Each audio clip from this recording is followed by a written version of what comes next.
যার যার সবার জন্য উন্মুক্ত এখানে অনুরোধ করবো স্টেজে এই 11টা থেকে 12:30 পরে। তো এবারও আমি প্রতিবারের ন্যায় এবারও আমি সেই কাগজ, পেন্সিল, কালার এগুলো অ্যারেঞ্জ করে বাচ্চাদের দিয়েছি। ওরা মজার মজার ছবি আঁকবে, ওদের ভুবনটাকে আরো সুন্দর করবে, এটাই আমাদের প্রত্যাশা। এবং আমাদের শিশুগুলো রঙিন হোক, এটাই আমাদের প্রত্যাশা। আমার এখানে এসে অনেক ভালো লাগছে। এখানকার আর্ট প্রতিযোগিতা আমার অনেক ভালো লাগে। আর্ট বিষয়ে আমার অনেক ভালো লাগে। এখানে যারা অনুষ্ঠানটা আয়োজন করেছে তাদেরকে অনেক ধন্যবাদ, এরকম শিশুদের জন্য এত সুন্দর একটা আয়োজন রাখার জন্য। Thank you.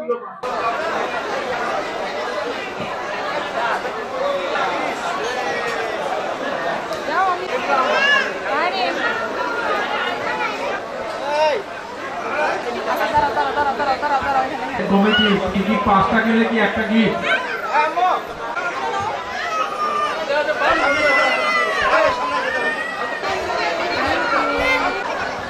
যারা টিকিট 5টা কিনবে একটা গিফট করতেছে।